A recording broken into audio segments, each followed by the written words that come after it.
sorry. I want to The try boss. again. Welcome the boss is back. Boom. The boss Bow. is back. What advice would you give somebody who's like 30? And I know that you kind of came up from the bottom. What advice could you give somebody who's kind of struggling for money or whatever?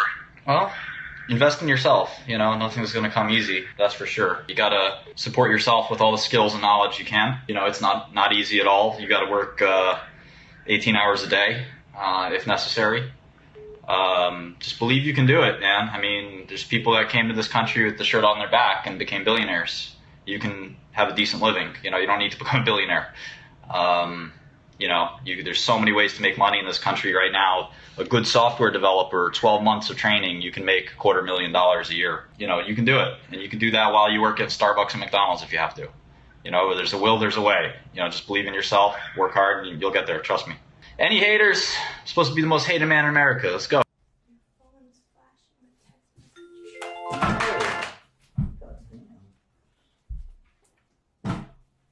What's your opinion on the doctors in Cuba? Why did they do such a good job there somehow? I don't know that they do a good job. If I had emergency surgery, I probably would not go to Cuba. Oh, no, I hear a lot of people are doing that. I'm like, Oh yeah, that's great. Okay, next question. do you think we'd be better off as a human race not to take medication and just die off naturally? I guess it depends on your philosophy, but no, again, it's a philosophical question. I'm not a philosopher. I think suffering and death are things to be avoided. I mean, I don't know. Maybe your philosophy is. I mean, I'm not completely nihilistic and I just think there's a lot of time to experience a lot of the great things in life, and the more time we have to do that, the better. I'd rather not die at 40 because, look, I'm 33 right now. I think there's so many things to experience in life. Why would I want to die at 40? And if I had a painful infection, I'd much rather treat it than die for over a 5-year period fighting this infection. Hey, I'm starting an internship tomorrow, and I was wondering, you had that internship. Don't fart. My advice is don't fart anywhere in the place.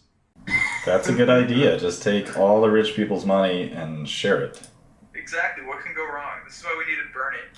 I actually had this idea as a kid. My kindergarten teacher did not understand inflation. I was so proud of myself. And then I went to my father and I was like, Dad, this is a good idea. And he didn't understand it either. You have to learn inflation. And I have one more question. It's on a separate note. Thinking about going into pharmacy, but do you think I should double major in business as well, and work my way up to becoming do what you really CEO? like, man. Do what you love. Do something that you're gonna be excited about when you're 35. You have 2 kids and all kinds of other responsibilities, and you still actually want to get up in the morning and go to work. It's easy to be excited about something right now, but do something that you really love. That's my advice. All right, League of Legends. I don't know about League of Legends. So, if you were to start over and do everything again and not get into medical, where would you go? I would do technology. I just started a technology company, so a software company. So software is great stuff. Good luck, man. Well, thanks for taking some time to talk with me. My pleasure. Come on, give me one hater. Martin, when you were a younger child or young teenager, a lot of people think about what they'd do if they became rich, because I know you come from a background where your parents were janitors and things like that. Has it changed now, or has it ever been like that, or? Yeah, it's a funny question. When I was a kid, I sometimes fantasized about what our family would do if we won the lottery, because that, as a 4-year-old, that seemed the only way to really make a lot of money. There wasn't, I guess one of the reasons that I want to call it frugal, but the way I am is you realize over time that there just aren't that many things that you can buy. And that it is actually pretty hard to spend large amounts of money. Somebody who has $1 million or 5 million or 10 million isn't really that different from somebody who has 100 million. At the end of the day, we all eat the same food. And sleep on the same beds, and there's nothing that you can, there's a very small subset of things that are really that beneficial to spend extravagant amounts of money on, especially if your values are different. A good example is music, actually, where no amount of money can change the amount of music we listen to. And something as fundamental as that, and music is so omnipresent in our lives that, it's pretty clear that, you buy the same CD I can buy, and, it does be as rich as I want. It's not really gonna make a difference. And a hamburger, yeah, obviously that's maybe the elephant in the room, but irrespective of that, it works the same way for food. You can, even very rich people still like McDonald's, and, there's nothing that's really fantastic that I've eaten that you can't eat. And when you think about all of that, you realize that all of our lives are pretty much the same. And Warren Buffett talks about this a lot. So I'm lucky that I didn't get possessed with wealth, and a lot of people I know are crazy about making the next $1 million and maybe even spending it before they have it. And what's nice about that is if you ever do have, kind of like a bad year where you make a bad investment and you lose, half of your fortune or something, it's not the end of the world. It's a setback, and you move forward. And that certainly happened to me in the past. So it's really nice from a mental perspective to not be that insecure about it all. But someone who has 7 houses and all this other stuff, losing that kind of money could be a really devastating thing. And it's crazy how someone could be miserable when they go from being worth 100 million to 50 million, or 200 to 100. Please go on mute. Thanks. And it's just sort of sad that that's the kind of thing that I've seen people. There's a guy recently who killed himself because he got arrested for insider trading. And look, I don't know if he was guilty or not, but probably. And he was probably going to have to do 6 years in prison. To me, that's kind of a suicide. Always seems pretty illogical to me because I'm generally a very happy person. But to me, that the guy is like 45 years old, and okay, so 10% of his life maybe is going to be kind of crappy, or less than 10%. But at the end of the day, it's really, to me, it's sad how psychologically we wrap ourselves up in these ideas of success and wealth, and we measure ourselves against them, when in reality, the rich person versus the not so rich person versus the middle class versus the poor person, we all bleed the same blood, we all breathe the same air. It's really not that big of a deal. And showing you guys a little bit of my life will hopefully you understand that. And yeah, sometimes I'll I streamed from a private jet once, but it doesn't mean that like that's awesome or anything. Like, nobody's like, plane's a plane. It's not that cool. And if that's the most you can stunt, I mean, really, it's not that big a deal.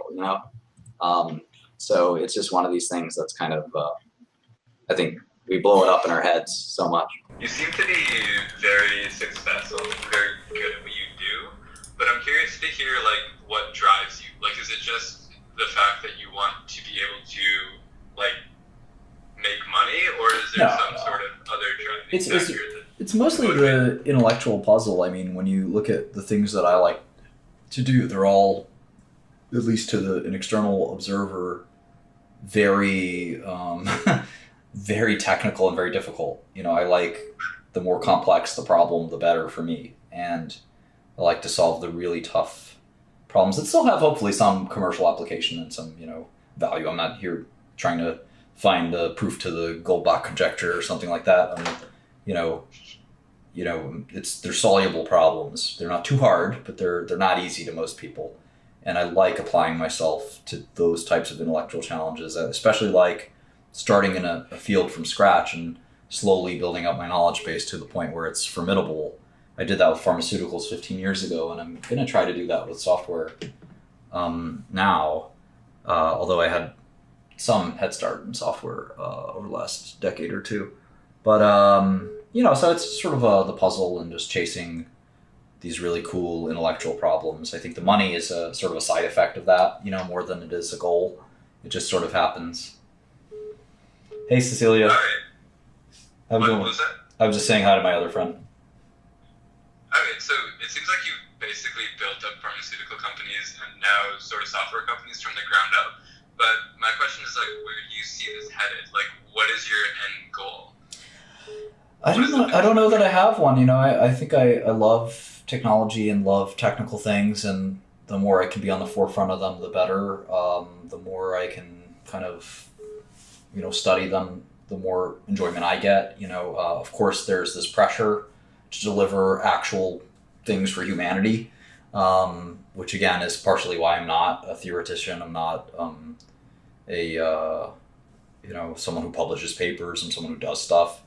But at the same time, you know, I still have a deep intellectual curiosity that I do want to satisfy. So I'd say it's, you know, it's always a balance. You know, if you're too self-involved and too, you know, philosophical, you become literally a philosopher, right? But some of my favorite people in history are the applied philosophers like Descartes and others who were really, you know, not only thinkers but also great doers. So anyway, hopefully that gives you some insight. Have a good one. Hey, Mr. Shkreli. Hi.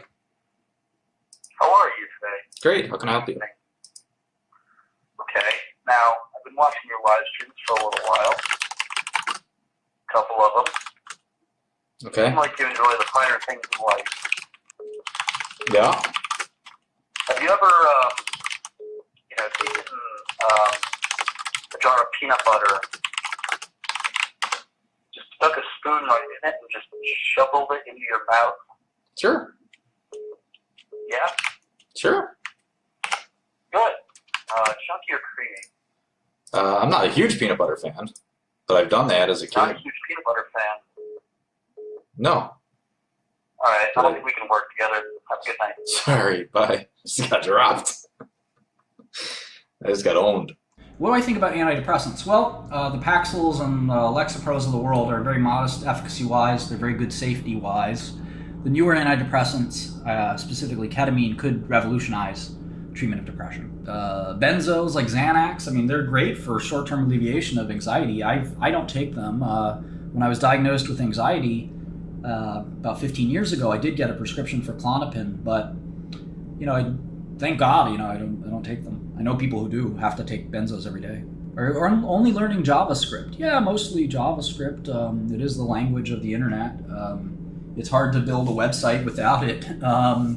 So I've learned JavaScript and React, which is sort of a library for JavaScript, jQuery.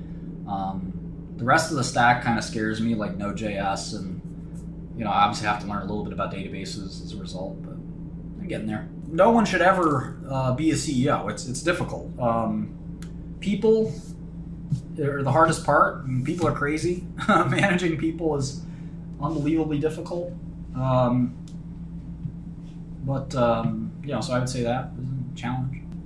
What are you most grateful for right now? My health. Health is something we take for granted. I think we expect it to be free sometimes, which is also frustrating. I think I understand the healthcare system better than most. And this idea that we should all have drugs for free and, you know, so forth, I think we take our health for advantage. I'm very, very grateful and thankful for my good health. Relatively good health. I'm not in perfect health, but, you know, relatively good health. You know, I'm alive, principally.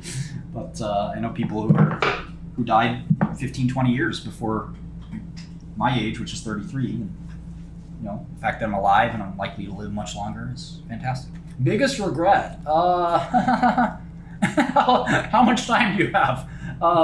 Do you want a list of people? Do you want a list of things? I don't know. I don't regret. You know, I just move forward. Would you move to Silicon Valley? I don't think you need to be anywhere to, you know, look at Buffett runs the world's biggest investment company out of Omaha, Nebraska. How do I stay so positive on a day that there's nothing to be negative about? Ties into Mustafa's question, are you happy? Yeah, very happy. It's a great time to be alive, great country to be alive in. I'm just the luckiest guy in the world. I'd rather have a bad diet, be happy, and die 5 years before I should than the alternative. Biggest problem with tech companies is just getting them off the ground. Not, you know, you're worried about talent pool. That's a totally different, you know, ballgame. What is the meaning of life? Unfortunately, I don't think there is one, and I certainly am not the person who could answer. I do pay people to write code for our company. I think when you run a company, you should know what your employees are doing, and help them. The code base is now sufficiently more advanced that I can really reasonably contribute to. So, I think that it's a hobby. One, I love it. And then two, how much money did my dad give me? $. Negative money. Do I have a schedule? Not really. I have a lot of stuff to do tomorrow. I work really hard. I'm not a natural genius. What do I do if I'm just an average person who wants their savings to have a good chance of beating inflation? Honestly, I think you're out of luck. I think you should spend your time making as much money as possible in your career. It doesn't mean you have to be a workaholic, but you should focus on getting skills that will help you earn more money. I don't think you should, like I've said a million times, I think investing, this idea that you're going to beat all the great professional investors who are barely making any money themselves, that you are going to single-handedly somehow invest in some stocks that are going to make you a fortune. It's as likely as me going into the ring against Brock Lesnar and knocking him out. I mean, why would you want to fight Brock Lesnar? Why? For money. Yeah, you bet Brock Lesnar your life savings that you're going to beat him up. That's what it's like, you investing in the stock market. It's stupid. Unless you're willing to dedicate all of your time to this. Don't do it. There's people who are, and they get paid a lot, and they're going to take your money. That's basically how it works. I do think it's a zero-sum game. I mean, again, look at the figures I started with in this lesson. Net of inflation and net of taxes, stocks don't really have a positive expected return. Focus on yourself. Make an expected return out of your income, out of your own self. I think that's sort of what you should be doing. So yeah, I think that if you're willing to put in an enormous amount of time to study investing and so forth,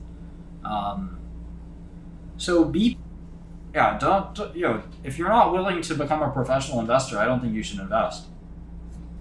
It's just the same thing as like, I want to be a casual MMA fighter. Well, you're either going to do it or you're not, and especially, you might want to be a casual basketball player, guitar player, but if someone said, I want you to play that guitar and try to beat the Radiohead guitarist for money, I'd say, no thanks, I don't want to play this game. And that's sort of the nature of investing. I mean, do I like playing guitar? Of course I like playing guitar. Do I like playing guitar for money against the Radiohead guitarist? No, I'm not interested in that. Do what you're really good at for money. Why would you do something you want to kind of partially do for money? That's what people do for investing, and it doesn't make any sense.